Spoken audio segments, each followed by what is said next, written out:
there's a lot of nerves that come with it. Like, oh, am I getting it wrong? Am I doing it wrong? And just the fact that, even 9 years later, you're saying that you're still evolving in how you're changing things.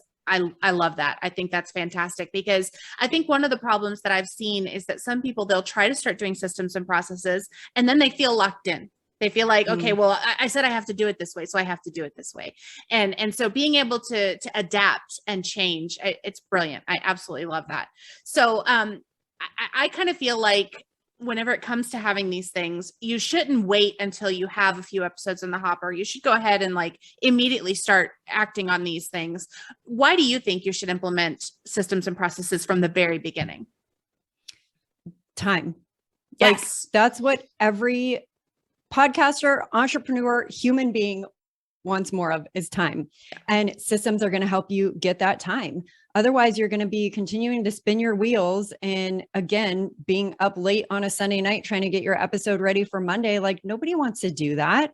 And with systems in place, you're going to be able to create so much more freedom in your schedule. I hear all the time, like, no, I'm too much of a creative, like spontaneous person to do systems. Like, that is a story you are telling yourself.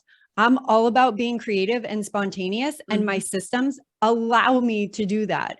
If I didn't have my systems, I'd constantly be, the one working for my podcast instead of my podcast working for me. When I have the systems in place, that gives me the time to be spontaneous and to be creative. So I highly encourage people to flip the script on that, because if you continue telling yourself that that's what systems are, they're always going to suck for you. And like, you're never going to get them in place because you have this vision of them like ruining your creativity.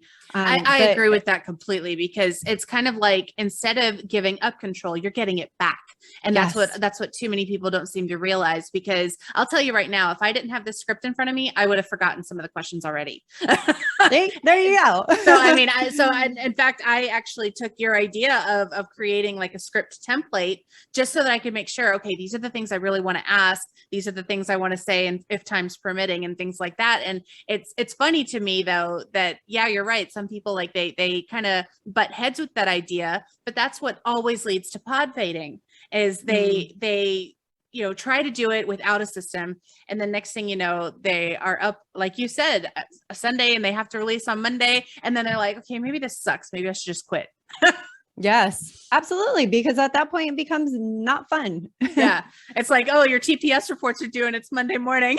Yeah. My little Office Space moment.